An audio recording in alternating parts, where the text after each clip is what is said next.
Hi friends, ఈరోజు మీకు goat మూవీని ఎక్స్ప్లెయిన్ చేయబోతున్నాను. మూవీ పర్లేదు, బాగానే ఉంది. మూవీని చూడని వాళ్ళు ఎవరైనా ఉంటే అర్జెంట్గా స్కిప్ చేసేయండి. సో ఇక లేట్ ఎందుకు, మరి స్టోరీ వినేద్దాం పదండి. ఓపెన్ చేస్తే ఇండియన్ రా ఏజెంట్ అయిన రాజీవ్ మీనన్ అనే వ్యక్తి ఇండియన్ రా ఏజెన్సీని మోసం చేసి టెర్రరిస్టులతో చేతులు కలిపాడని న్యూస్ లో చెప్తుంటారు. అయితే ఇప్పుడు రాజీవ్ కెన్యాలో ఉంటాడు. నెక్స్ట్ సీన్ లో మనకి స్పెషల్ యాంటీ టెర్రరిజం స్క్వాడ్ ని చూపిస్తారు. ఈ స్క్వాడ్ లో మొత్తం 4 వ్యక్తులు ఉంటారు. ముందుగా మన హీరో గాంధీ, మరో 3 గాంధీ ఫ్రెండ్స్ అజయ్, సునీల్ ఇంకా కళ్యాణ్. వీళ్ళు 3 కూడా చాలా మంచి ఫ్రెండ్స్. ఇక గాంధీ గ్యాంగ్ రష్యన్స్ ఇల్లీగల్ గా తీసుకెళ్తున్న యురేనియం ని పట్టుకోవడానికి కెన్యా వెళ్లి ఒక మాస్టర్ ప్లాన్ వేస్తారు. ఆ ఎడారిలో కొంతమంది రష్యన్స్ ట్రైన్ లో యురేనియం ని తీసుకెళ్తూ రాజీవ్ కోసం వెయిట్ చేస్తూ ఉంటారు. సరిగ్గా అప్పుడే ఒక హెలికాప్టర్ ట్రైన్ మీద ల్యాండ్ అవుతుంది. ఆ హెలికాప్టర్ లో ఒక వ్యక్తిని తీసుకుని వచ్చి అతన్ని సైంటిస్ట్ అని పిలుస్తూ అక్కడ ఉన్న యురేనియం ని టెస్ట్ చేయమని చెప్తారు. అప్పుడు మనకి అతను సైంటిస్ట్ కాదు, మన హీరో గాంధీ అని తెలుస్తుంది. ఇక గాంధీ ఆ యురేనియం దగ్గరికి వెళ్లి దాన్ని ఓపెన్ చేసి చెక్ చేసి వాళ్ళ దగ్గరికి వెళ్లి, చూడండి ఇది ఫేక్ యురేనియం, ఒరిజినల్ కాదని చెప్తాడు. అప్పుడు అక్కడున్న వాళ్ళకి గాంధీ మీద డౌట్ వస్తుంది. కరెక్ట్ గా అదే టైంకి రాజీవ్ అక్కడికి వచ్చి యురేనియం ఒరిజినలే కానీ వచ్చిన సైంటిస్ట్ ఫేక్ అని చెప్తాడు. గాంధీ రాజీవ్ ని చూడగానే షాక్ అయిపోయి వెళ్లేటప్పుడు వీణు కూడా తీసుకెళ్లిపోవాలనుకుంటాడు. మరొక వైపు కళ్యాణ్ ట్రైన్ దగ్గరికి వచ్చి బాంబు పెట్టేస్తాడు. కాసేపటి తర్వాత ఆ బాంబు పేలుతుంది. అప్పుడు గాంధీ గన్ తీసుకుని రౌడీ గ్యాంగ్ ని లేపేస్తాడు. అజయ్ స్నైపర్ తో కనిపించిన వాళ్ళని షూట్ చేస్తూ గాంధీకి హెల్ప్ చేస్తూ ఉంటాడు. కళ్యాణ్ మళ్ళీ ఒక బాంబుని ట్రైన్ కి ఫిక్స్ చేస్తాడు. దాంతో గాంధీకి టైం లేకపోవడంతో రాజీవ్ ని ట్రైన్ లోనే వదిలేసి యురేనియం ని మాత్రమే తీసుకెళ్లిపోతాడు. సరిగ్గా అదే టైం కి ట్రైన్ పేలిపోయి రాజీవ్ తో సహా ట్రైన్ లో ఉన్న వాళ్ళందరూ చనిపోతారు. ఇక వీళ్ళ మిషన్ సక్సెస్ అయినందుకు చాలా హ్యాపీగా పార్టీ చేసుకుని ఎవరింటికి వాళ్ళు వెళ్లిపోతారు. గాంధీ ఫ్యామిలీ విషయానికి వస్తే గాంధీకి కొడుకుంటాడు. కొడుకంటే గాంధీకి చాలా ఇష్టం. ఇప్పుడు గాంధీ వైఫ్ అనసూయ ప్రెగ్నెంట్ తో ఉంటుంది. అనసూయ అంటే గాంధీకి కొంచెం భయం. అలాగే తనకి గాంధీ స్పెషల్ స్క్వాడ్ లో పనిచేస్తున్న విషయం కూడా తెలియదు. ఇప్పుడు గాంధీ అలాగే తన ఫ్రెండ్స్ ఇండియన్ టూరిజం లో అండర్ కవర్ గా పనిచేస్తూ ఉంటారు. నెక్స్ట్ సీన్ లో మనకి వాళ్ళ బాస్ నజీర్ ని చూపిస్తారు. నజీర్ కెన్యాలో జరిగిందంతా వీడియోలో చూసి, రేయ్ వెళ్లి యురేనియం ని తీసుకొని రమ్మంటే ట్రైన్ ని బ్లాస్ట్ చేసి వచ్చారేంట్రా అని చాలా తిడుతూ ఉంటాడు. సార్ అదేదో అనుకోకుండా జరిగిపోయింది సార్. మేము ఆ ట్రైన్ లో రాజీవ్ ని చూసాం. వాడిని చంపుదాం అనుకునే లోపే ట్రైన్ బ్లాస్ట్ అవడంతో అక్కడ ఉన్న వాళ్ళందరూ అలాగే రాజీవ్ కూడా చనిపోయాడని చెప్పేసి కళ్యాణ్ రిపోర్ట్ చూపిస్తాడు. ఇక యురేనియం ని న్యూక్లియర్ సెంటర్ లో హ్యాండ్ ఓవర్ చేశామని చెప్తారు. సరే సరే మీ నెక్స్ట్ ఆపరేషన్ థాయిలాండ్ అని చెప్పి రెడీగా ఉండమంటాడు. ఓకే బాస్ అని చెప్పి గాంధీ ఇంటికి వెళ్తాడు. ఇంటికి వెళ్లగానే అనసూయ గాంధీని అనుమానిస్తూ ఉంటుంది. ఎందుకంటే అనసూయ ఎప్పుడు కాల్ చేసినా గాంధీ సరిగా లిఫ్ట్ చేయకపోవడం, అలాగే అప్పుడప్పుడు గాంధీ ఫోన్ లో ఎవరో అమ్మాయి మాటలు వినిపించడం వల్ల గాంధీని అనుమానిస్తూ ఉంటుంది. అప్పుడు గాంధీ తను చేసే పని గురించి చెప్పాలనుకుంటాడు. కానీ గాంధీ ఫ్రెండ్స్ ఏమో వద్దని చెప్తారు. అయినా కూడా గాంధీ వినకుండా, చూడు అనసూయ మేమందరం కూడా స్పెషల్ యాంటీ టెర్రరిజం స్క్వాడ్ లో వర్క్ చేస్తున్నామని చెప్తాడు. కానీ గాంధీ చెప్పేది అస్సలు నమ్మదు. మళ్ళీ ఇలాంటి జోకులు వేస్తే కొడతానని చెప్తుంది. సరే అని చెప్పేసి, చూడు అనసూయ నాకు నువ్వు తప్ప ఎవరు లేరని చెప్పి తనని కూడా థాయిలాండ్ కి తీసుకెళ్లాలనుకుంటాడు. అది వినగానే వాళ్ళ ఫ్రెండ్స్ చాలా భయపడిపోయి వెంటనే గాంధీని బయటకు తీసుకెళ్లి, రే గాంధీ అసలు నువ్వేం చేస్తున్నావో నీకు అర్థమవుతుందా? రే మనం వెళ్లేది బ్యాంకాక్ కి రా, అక్కడ మనకే సేఫ్టీ ఉండదు, అలాంటిది తనని ఎలా తీసుకొస్తావు అని అడుగుతాడు. ఏమోరా నాకు కూడా తెలియదు, కానీ ఎలాగోలా మేనేజ్ చేసేయాలని చెప్తాడు. ఇక నెక్స్ట్ డే గాంధీ తన ఫ్యామిలీతో బ్యాంకాక్ కి వెళ్లి ఆ రోజంతా హ్యాపీగా ఎంజాయ్ చేసి నైట్ అనసూయ అలాగే పిల్లాడు పడుకున్నాక గాంధీ బ్యాంకాక్ లో ఉన్న ఒక హోటల్ కి వెళ్లి తన మిషన్ ని పూర్తి చేసి అక్కడ నుంచి ఎస్కేప్ అవుతాడు. మళ్ళీ నెక్స్ట్ డే బ్యాంకాక్ నుంచి ఎయిర్పోర్ట్ కి స్టార్ట్ అవుతారు. ఎయిర్పోర్ట్ కి వెళ్లే దారిలో కొంతమంది వ్యక్తులు గాంధీ మీద అటాక్ చేస్తూ ఉంటారు. వెంటనే గాంధీ డ్రైవింగ్ సీట్ తీసుకుని చాలా ఫాస్ట్ గా డ్రైవ్ చేస్తూ వెళ్తాడు. ఇదంతా చూసి అనసూయ చాలా భయపడుతూ ఏడుస్తూ ఉంటుంది. వెంటనే గాంధీ కార్ ని పక్కన ఆపేసి ఒక షాప్ లో ఉంచి వచ్చిన వాళ్ళతో ఫైట్ చేస్తూ ఉంటాడు. అప్పుడే కళ్యాణ్ అక్కడికి వచ్చి గాంధీకి హెల్ప్ చేస్తాడు. ఇక అనసూయకి చాలా పెయిన్స్ రావడంతో గాంధీ తనని హాస్పిటల్ కి తీసుకెళ్లిపోతాడు. హాస్పిటల్లో అనసూయకి నిజం మొత్తం తెలిసిపోతుంది. గాంధీ నిజంగానే యాంటీ టెర్రరిస్ట్ స్క్వాడ్ లో ఉన్నాడని. అలా కాసేపు గడిచిన తర్వాత గాంధీ కొన్ని పేపర్స్ మీద సిగ్నేచర్ పెట్టడానికి వాళ్ళ అబ్బాయిని అక్కడే వదిలేసి కిందికి వెళ్తాడు. మళ్ళీ పైకి వచ్చి చూస్తే వాళ్ళ అబ్బాయి కనిపించడు. దాంతో గాంధీ హాస్పిటల్ మొత్తం వెతికి చూస్తాడు. అయినా కూడా ఎక్కడా కనిపించడు. అప్పుడు సీసీటీవీ ఫుటేజ్ చెక్ చేసి చూస్తే ఎవరో ఒక అమ్మాయి వచ్చి కారులో తీసుకువెళ్ళినట్టు ఉంటుంది. వెంటనే పోలీసులందరూ అలర్ట్ అయ్యి ఆ కార్ ని ఫాలో చేస్తారు. కాసేపటి తర్వాత ఆ కార్ కి యాక్సిడెంట్ అవ్వడంతో అందులో ఉన్న వాళ్ళందరూ చనిపోయారని పోలీసులు చెప్పడంతో గాంధీ అక్కడికి వెళ్లి చూస్తాడు. అక్కడ ఒక పిల్లాడి బాడీ అలాగే తన కొడుకు జీవన్ బ్యాగ్ కనిపించడంతో చనిపోయింది జీవన్ అనుకుని అక్కడే చాలా ఏడుస్తాడు. ఇక గాంధీ అక్కడి నుంచి నేరుగా అనసూయ దగ్గరికి వెళ్తాడు. ఇప్పుడు అనసూయకి పాప పుడుతుంది. పాప పుట్టడంతో ఆ సంతోషాన్ని గాంధీతో పంచుకోవాలనుకుంటుంది.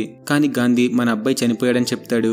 అది విని అనసూయ తట్టుకోలేకపోతుంది. ఇక ఆ రోజు నుంచి అనసూయ గాంధీతో మాట్లాడడం ఆపేస్తుంది. అలా చాలా సంవత్సరాలు గడిచిపోతాయి. అప్పుడు పుట్టిన కూతురు ఇప్పుడు చాలా పెద్దదవుతుంది. రోజు గాంధీ తన కూతుర్ని స్కూల్ కి తీసుకెళ్లడం, మళ్ళీ స్కూల్ నుంచి పికప్ చేసుకోవడం చేస్తుంటాడు. అంతేకాని ఇంట్లోకి మాత్రం వెళ్ళడు. ఇక గాంధీ విషయానికి వచ్చేస్తే గాంధీ స్క్వాడ్ ని వదిలేసి ఎయిర్పోర్ట్ లో వర్క్ చేస్తూ ఉంటాడు. నెక్స్ట్ సీన్ లో మనకి సునీల్ కూతురు మీనాక్షిని చూపిస్తారు. తన 21st బర్త్డే రోజు సునీల్ అందరినీ పార్టీకి ఇన్వైట్ చేస్తాడు. అందరు కలిసి హ్యాపీగా డ్రింక్ చేస్తూ మాట్లాడుకుంటూ ఉంటారు. అప్పుడు కళ్యాణ్ గాంధీతో ఒక విషయం చెప్తాడు. రే గాంధీ, మాస్కోలో ఇండియన్ ఎంబసీని రీఓపెనింగ్ చేస్తున్నారు. కానీ అక్కడున్న పీపుల్ ఓపెన్ చేయకూడదని ప్రొటెస్ట్ చేస్తున్నారు.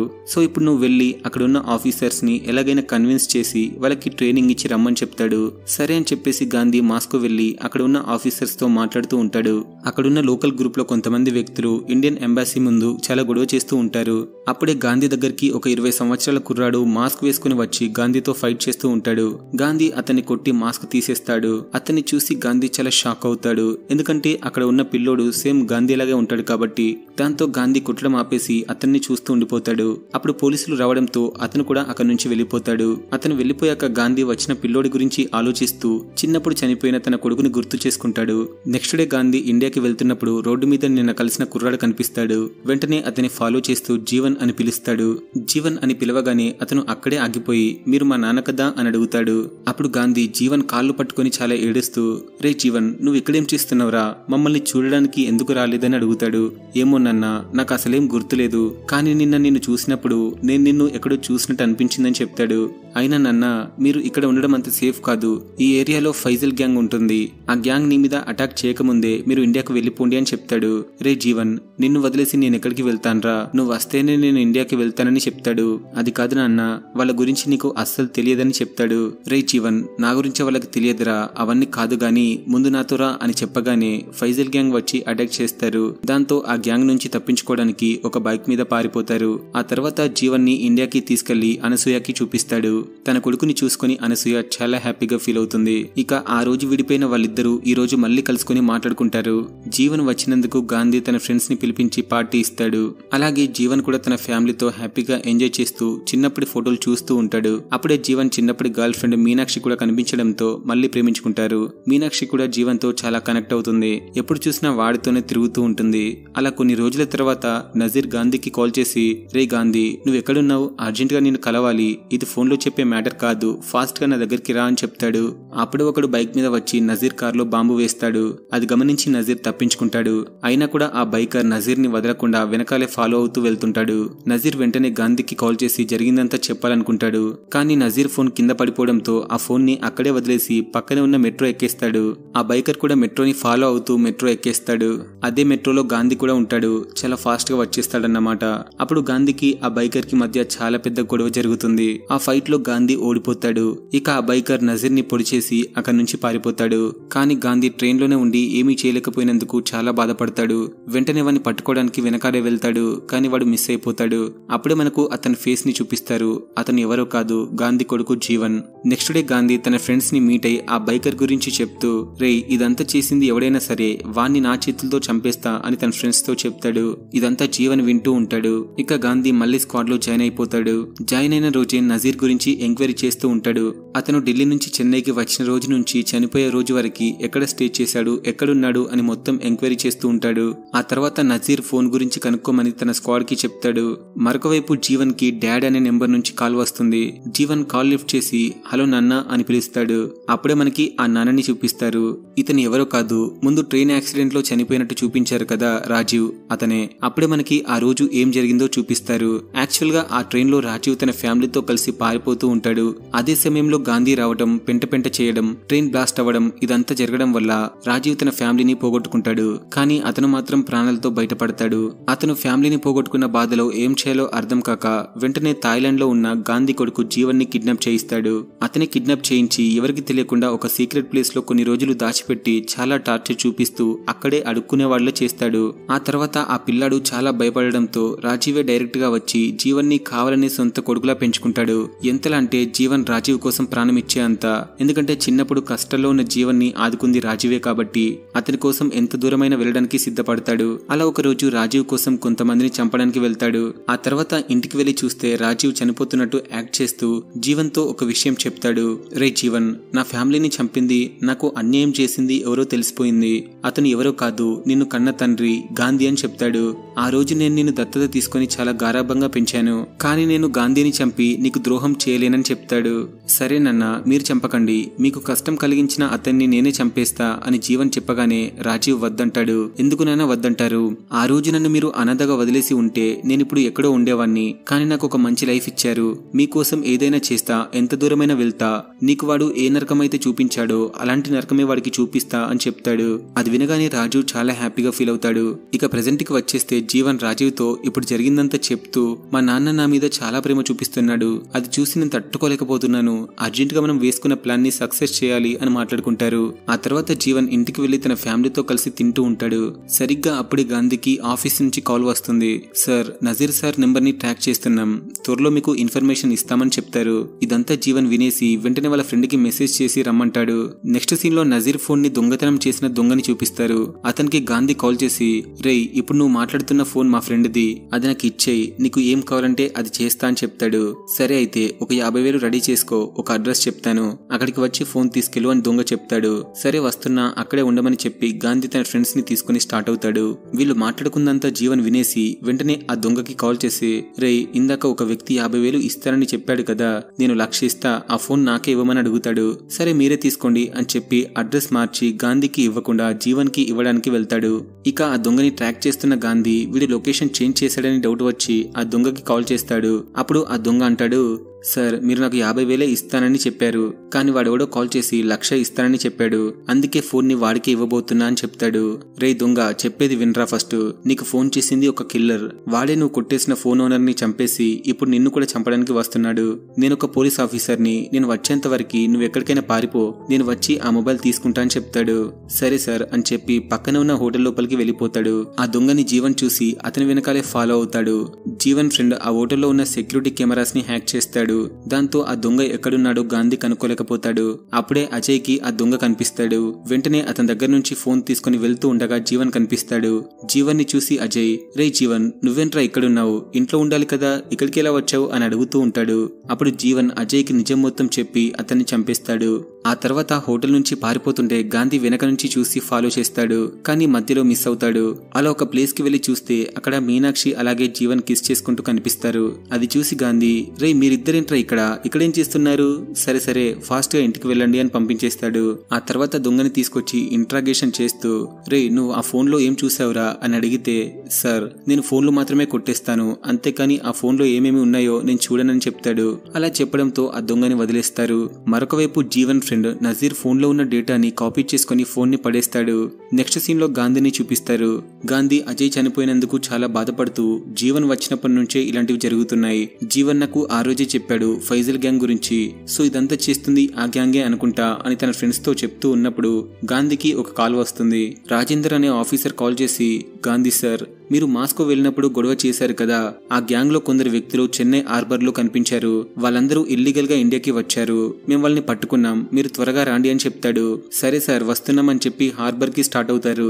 ఇక వెంటనే గాంధీ జీవన్ కి కాల్ చేసి, రే జీవన్, మాస్కోలో దాడి చేసిన వాళ్ళు ఇప్పుడు ఇల్లీగల్ గా ఇండియాకి వచ్చారంట, ఆల్రెడీ వాళ్ళని కస్టడీలోకి తీసుకున్నారు, సో నువ్వు జాగ్రత్తగా ఇంట్లోనే ఉండు, బయటికి రావద్దు, వస్తే మళ్ళీ ఎప్పుడు ఏం జరుగుతుందోనని భయంగా ఉంది, ఇంట్లోనే ఉండమని చెప్తాడు. అది వినగానే జీవన్ చాలా భయపడతాడు. ఎందుకంటే వచ్చిన మాస్కో గ్యాంగ్ లో జీవన్ ని పెంచిన ఫాదర్ రాజీవ్ కూడా ఉంటాడు. ఇక జీవన్ కి ఏం చేయాలో అర్థం కాక అతని ఫ్రెండ్ కి కాల్ చేసి, రే గాంధీ హార్బర్ లోపలికి వెళ్ళడానికి అస్సలు వీల్లేదు, ఎందుకంటే లోపల మా నాన్న ఉన్నాడని గాంధీకి తెలియదు, తెలిస్తే మనల్ని ఏం చేస్తారో అని భయంగా ఉంది, అందుకే ఏదో ఒకటి చేయాలి అని చెప్పి ఫాస్ట్ గా సునీల్ కూతురైన మీనాక్షి దగ్గరికి వెళ్లి తనని కిడ్నాప్ చేసి సునీల్ కి వీడియో కాల్ చేసి బెదిరిస్తాడు. అది చూసి సునీల్ చాలా భయపడిపోతూ, రే ఎవ్వడ్రా నువ్వు, నా కూతుర్ని వదిలే అని రిక్వెస్ట్ చేస్తూ ఉంటాడు. కానీ జీవన్ వినకుండా, మీరు హార్బర్ లో పట్టుకున్న వాళ్ళని 5 నిమిషాల్లో బయటికి వదిలేయకపోతే 6వ నిమిషంలో నీ కూతురు చచ్చిపోతుందని బెదిరిస్తాడు. అది చూసి సునీల్ చాలా ఏడుస్తూ ఇప్పుడు ఏం చేయాలి అని ఆలోచిస్తూ ఉంటాడు. అది చూసి గాంధీ, రే సునీల్, ఫోన్ లో ఎవడ్రా మాట్లాడేది అని అడిగితే, ఏమోరా వాడి ఫేస్ చూపించలేదు అని చెప్తాడు. సరే నువ్వేం టెన్షన్ పడకు సునీల్, నేను ఆ నెంబర్ ని ట్రాక్ చేపిస్తున్నా, నువ్వేం బాధపడకు, మనం వెళ్లి తనని కాపాడుకుందామని చెప్తాడు. మరొకవైపు జీవన్ ఒక సైకోలా బిహేవ్ చేస్తూ మీనాక్షిని టార్చర్ చేస్తూ ఉంటాడు. దాంతో మీనాక్షికి అసలేం జరుగుతుందో అర్థం కాక చాలా ఏడుస్తూ ఉంటుంది. అప్పుడు జీవన్ జరిగిందంతా చెప్తూ, మీ నాన్న దగ్గర నన్ను పెంచిన నాన్న ఇరుక్కుపోయారు, సో మీ నాన్న మా నాన్నని వదిలేస్తే నేను నిన్ను వదిలేస్తా అని చెప్తాడు. ఇటువైపు సునీల్, మనకి వేరే దారి లేదు, మనం ఆ గ్యాంగ్ ని వదిలేద్దాం అని గాంధీతో అంటాడు. కానీ గాంధీ అసలు వినిపించుకోడు. అప్పుడు సునీల్ గాంధీ కాలర్ పట్టుకుంటాడు. రే ప్లీజ్ రా, వాళ్ళని వదిలేద్దాం, మన మీనాక్షిని కాపాడుకుందాం అని రిక్వెస్ట్ చేస్తూ ఉంటాడు. మరొకవైపు జీవన్ కి పిచ్చిలేసి మీనాక్షి మెడని కోసి సునీల్ కి వీడియో కాల్ చేసి చూపిస్తాడు. అది చూసి సునీల్ గుండె పగిలి ఏం చేయాలో తెలియక చాలా ఏడుస్తాడు. అప్పుడు కళ్యాణ్ రాజేందర్ కి కాల్ చేసి, సార్ మాస్కో నుంచి వచ్చిన అద్బుల్ని అలాగే వాడి గ్యాంగ్ ని వదిలిపెట్టమని చెప్తాడు. దాంతో రాజేందర్ కళ్యాణ్ చెప్పినట్టుగానే ఆ గ్యాంగ్ ని వదిలేస్తాడు. ఇక ఈ విషయం జీవన్ కి తెలిసి చాలా హ్యాపీగా ఫీల్ అవుతాడు. వెంటనే మీనాక్షి దగ్గరికి వెళ్లి బ్లడ్ తుడుస్తూ ఉంటాడు. అప్పుడు మీనాక్షి, నన్ను ఇలా టార్చర్ చేయకు, నన్ను వదిలేయని అడుగుతుంది. అంటే ఏంటి, ఇప్పుడు నేను నిన్ను వదిలేస్తే నువ్వు వెళ్లి గాంధీతో మీ నాన్నతో నా గురించి చెప్పిస్తావు కదా అని అడిగితే, లేదు లేదు నేనేం చెప్పనని చెప్తుంది. అయినా కూడా జీవన్ వినిపించుకోకుండా తన గొంతు కోసేసి పారిపోతాడు. సరిగ్గా అప్పుడే గాంధీ మీనాక్షి ఉన్న లొకేషన్ ని కనుక్కొని చాలా వెతుకుతారు. అప్పుడే కళ్యాణ్ కి మీనాక్షి కనిపిస్తుంది. వెంటనే తన దగ్గరికి వెళ్లి తను చనిపోయిందో లేదో చెక్ చేస్తాడు. తను బ్రతికే ఉందని తెలుసుకొని ఇలా చేసింది ఎవరని అడిగితే జీవన్ చేశాడని చెప్తుంది. ఏంటమ్మా నువ్వు, ఎవరికి చెప్పనని జీవన్ కి మాటిచ్చి ఇలా నాతో చెప్తే ఎలా అని చెప్పేసి కళ్యాణ్ తనని ఊపిరాడకుండా చేసి చంపేస్తాడు. అప్పుడే మనకి కళ్యాణ్ గురించి తెలుస్తుంది. కళ్యాణ్ రాజీవ్ ఇద్దరు చాలా మంచి ఫ్రెండ్స్. కళ్యాణ్ కి రాజీవ్ ట్రైన్ లో ఉన్నాడని అస్సలు తెలియదు. తెలిసి ఉంటే ఈ ఆపరేషన్ ని క్యాన్సిల్ చేసేవాడు. అలాగే ఆ రోజు గాంధీ గ్రూప్ లో ఉన్న వాళ్ళందరికీ రాజీవ్ చనిపోయాడని చెప్పి అందరినీ నమ్మిస్తాడు. అలాగే గాంధీ మాస్కో వెళ్లేలా చేసింది కూడా కళ్యాణే. జీవన్ ని గాంధీకి పరిచయం చేయించింది కూడా కళ్యాణే. ఆ రోజు నజీర్ ని చంపడానికి హెల్ప్ చేసింది కూడా కళ్యాణే.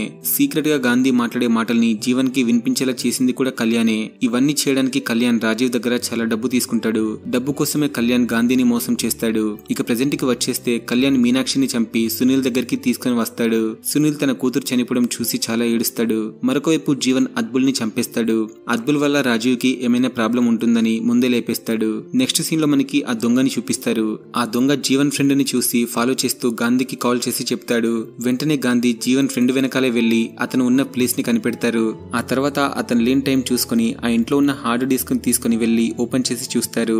అందులో మాస్కో గ్యాంగ్ కి సంబంధించిన అన్ని డీటెయిల్స్ కనిపిస్తాయి. ఆ గ్యాంగ్ లో రాజీవ్ ని చూసి చాలా షాక్ అవుతాడు. చనిపోయాడనుకున్న వ్యక్తి మళ్లీ తిరిగి వచ్చాడంటే ఖచ్చితంగా ఏదో చేయబోతున్నాడని గాంధీకి అర్థమవుతుంది. Next day Jeevan friend Jeevan ని కలవడానికి ఒక ప్లేస్ కి వెళ్తాడు. అతన్ని ఫాలో చేస్తూ గాంధీ గ్యాంగ్ కూడా వెళ్తుంది. యాక్చువల్ గా అతన్ని కలవడానికి రాజీవ్ వస్తాడని గాంధీ అనుకుంటాడు. కానీ అతన్ని కలవడానికి జీవన్ వస్తాడు. జీవన్ ని చూసి గాంధీ చాలా షాక్ అవుతూ వెంటనే జీవన్ కి కాల్ చేసి కన్ఫర్మ్ చేసుకుంటాడు. ఇక లేట్ చేయకుండా వెంటనే అరెస్ట్ చేసి ఇంట్రాగేషన్ స్టార్ట్ చేస్తాడు. రే 3 హత్యలు చేసి ఏం తెలియనట్టు ఎలా ఉంటున్నావురా అని అడిగితే, రే గాంధీ, నేను 3 హత్యలు చేసినట్టు నీ దగ్గర ప్రూఫ్ ఉందా అని వాళ్ళ నాన్నని అడుగుతాడు. రే నేను మీ నాన్నని రా, ఆ మర్డర్స్ చేసింది నువ్వే అని నాకు తెలుసు, అయినా కూడా నీకు ప్రూఫ్ కావాలంటే 2 minutes లో తీసుకొచ్చి ఇస్తా అని చెప్తాడు. అప్పుడు జీవన్ మళ్ళీ మాట మారుస్తూ, చూడు గాంధీ, నువ్వు చెప్తేనే కదా ఇవన్నీ చేశానని గేమ్ స్టార్ట్ చేస్తాడు. నువ్వు చెప్తేనే నజీర్ ని, మీనాక్షిని, అజయ్ ని చంపేసే కదా, మళ్ళీ నా మీద నింద వేస్తున్నావేంటి అని అడుగుతాడు. కానీ గాంధీ అవేమీ పట్టించుకోకుండా జీవన్ ని కొడుతూ, నీతో ఇవన్నీ చేపిస్తుంది ఎవర్రా అని అడుగుతాడు. అప్పుడే సునీల్ పరిగెత్తుకుంటూ వచ్చి జీవన్ ని కొట్టకుండా ఆపి, రే జీవన్, నువ్వు ఎన్ని చెప్పినా కూడా నేను నమ్మన్రా, మీ నాన్న ఎలాంటి వాడో నాకు చిన్నప్పటి నుంచి తెలుసు, అయినా నీకు రాజీవ్ కి ఏంట్రా సంబంధం అని అడిగితే జీవన్ ఏమి చెప్పకుండా మీనాక్షి గురించి మాట్లాడుతూ సునీల్ ని తిడతాడు. దాంతో సునీల్ కి కోపం వచ్చి జీవన్ కి గన్ పెడతాడు. కానీ జీవన్ సునీల్ దగ్గర ఉన్న గన్ లాక్కొని సునీల్ ని కాల్ చేస్తాడు. దాంతో సునీల్ అక్కడే పడిపోతాడు. ఇక జీవన్ మళ్ళీ గేమ్ స్టార్ట్ చేస్తూ అక్కడున్న ఆఫీసర్స్ తో మాట్లాడుతూ, సునీల్ ని నేను కావాలని చంపలేదు, మా నాన్న గాంధీ చెప్తేనే చేశానని చెప్తాడు. దాంతో గాంధీ జీవన్ ని పట్టుకుని చాలా కొడుతూ ఉంటాడు. సరిగ్గా అప్పుడే రాజీవ్ కాల్ చేసి, రే నువ్వు జీవన్ ని వదిలేస్తే నేను నీ భార్యని వదిలేస్తా, లేదంటే చంపేస్తా అని వార్నింగ్ ఇస్తాడు. సరే అని చెప్పేసి గాంధీ జీవన్ ని తీసుకుని కారులో వెళ్తూ, రే ఇదంతా ఎందుకు చేస్తున్నావురా, నా మీద కోపం ఉంటే నా మీద తీర్చుకో, కానీ మీ అమ్మ ఏం చేసిందిరా, ఎందుకురా ఇలా తయారయ్యావు అని అడిగితే, మరి రాజీవ్ ఫ్యామిలీని ఎందుకు చంపావు, వాళ్ళు ఏం తప్పు చేశారు అని జీవన్ అడిగితే, రే జీవన్, ఆ రోజు వాళ్ళు ట్రైన్ లో ఉన్నట్టు నాకు నిజంగా తెలియదు అని చెప్తాడు. అవునా అని చెప్పి గాంధీని కొట్టి పారిపోతాడు. ఇక గాంధీని రాజీవ్ కిడ్నాప్ చేసి కట్టేసి మాట్లాడుతూ ఉంటాడు. అక్కడే గాంధీ వైఫ్ అనసూయ కూడా ఉంటుంది. రాజీవ్ జీవన్ గురించి గాంధీతో చెప్తూ, రే వాణ్ణి ఇన్ని సంవత్సరాలు పెంచి పెద్ద చేసింది ఈ రోజు కోసమే. ఈ రోజు వాడు బాంబు పెట్టబోతున్నాడు. అలాగే ఈ రోజు Chennai versus Mumbai semifinal match జరగబోతుంది. ఈ మ్యాచ్ చూడడానికి చాలా మంది వచ్చి ఉంటారు. వాళ్ళందరూ ఒకే బాంబుతో చావబోతున్నారని చెప్తాడు. మరొక వైపు ఆ బాంబుని చూపిస్తారు. ఆ బాంబుని పోలీసులకు కనిపించకుండా డ్రైనేజీ పైప్స్ నుంచి స్టేడియం లోపలికి తీసుకొని వస్తారు. ఆ తర్వాత ముంబై చెన్నై డ్రెస్సింగ్ రూమ్ లో పెట్టేస్తారు. అలాగే స్టేడియం అంతటా తిరిగి ఒక్కొక్క ప్లేస్ లో ఒక్కొక్క బాంబుని సెట్ చేస్తారు. మరొక వైపు రాజీవ్ గాంధీకి వార్నింగ్ ఇస్తూ, రే గాంధీ, నేను ఎలాగైతే శిక్ష అనుభవించానో అలాగే నువ్వు కూడా అనుభవించబోతున్నావు. నీ వల్లే సునీల్ చనిపోయాడని ఇప్పుడు నీ ఆఫీసర్స్ అందరూ నమ్ముతున్నారు. సో నువ్వు కూడా ఈ దేశానికి ద్రోహం చేసినట్టే. అలాగే జీవన్ ఇప్పుడు నీ కొడుకు అనుకుంటున్నావా? వాడు చాలా మారిపోయాడు. నేను రివెంజ్ మాత్రమే తీర్చుకోవాలనుకున్నాను. కానీ స్టేడియంలో బాంబు పెట్టడం, మిగతా వాళ్ళని చంపడం అదంతా నా ప్లాన్ కాదు, నీ కొడుకు చేశాడని చెప్తాడు. అప్పుడే గాంధీ మనుషులు వచ్చి రాజీవ్ గ్యాంగ్ ని చంపేస్తారు. ఇక అంతా అయిపోయాక గాంధీ మాట్లాడుతూ, రే రాజీవ్, నువ్వు నా ముందుకి రావాలనే నేనే కావాలని దొరికిపోయా. ఇదంతా నువ్వు వేసిన స్కెచ్ అనుకుంటున్నావా? కాదు, నేనే నీ కోసం వేసిన స్కెచ్. నువ్వు బాంబు పెట్టాలనుకుంటున్న విషయం నాకు ఎప్పుడో తెలుసు. కానీ ఎక్కడ పెట్టబోతున్నావో ఎలా పెట్టబోతున్నావో మాత్రం తెలియదు. అందుకే ఒక చిన్న గేమ్ ఆడి నీ నోటితోనే ఆ బాంబు ఎక్కడిందో చెప్పించాను అని చెప్పి రాజీవ్ ని కూడా స్టేడియం కి తీసుకుని వెళ్ళిపోతాడు. స్టేడియంలో జీవన్ ఆల్రెడీ బాంబులని ఫిక్స్ చేసి పేల్చడానికి రెడీగా ఉంటాడు. మరొకవైపు కళ్యాణ్ దగ్గరికి సునీల్ వస్తాడు. సునీల్ ని చూసి కళ్యాణ్ చాలా షాక్ అవుతూ, రే నువ్వు ఇందాక చనిపోయావు కదా, మళ్ళీ ఎలా బ్రతికి వచ్చావు అని అడిగితే, ఏరా రాజీవ్ మాత్రమే బ్రతికి రావాలా? నేను వస్తే ఒప్పుకోవా? అవన్నీ ఎందుకులే గాని మీనాక్షిని ఎందుకురా చంపేశావు? నీ గురించి మొత్తం తెలిసిపోయింది. గాంధీ నీ గురించి మొత్తం తెలుసుకుని నాతో చెప్పాడు. ఆ రోజు నువ్వు అద్భుల్ పేరు వాడావు కదా, యాక్చువల్ గా ఆ పేరు గాంధీకి రాజేందర్ కి తప్ప ఎవరికీ తెలియదు. మరి నీకెలా తెలుసురా? అంతేకాదు మీనాక్షి ఊపిరాడక చనిపోయిందని డాక్టర్ చెప్పారు. ఇవన్నీ చేసింది నువ్వే. ఇవన్నీ చేసి ఏం తెలియనట్టు ఏం యాక్ట్ చేస్తున్నావురా అని చెప్పి సునీల్ కళ్యాణ్ ని కొట్టి చంపేస్తాడు. మరొకవైపు గాంధీ రాజీవ్ ని తీసుకుని స్టేడియం కి వెళ్లి జీవన్ ని కలుస్తాడు.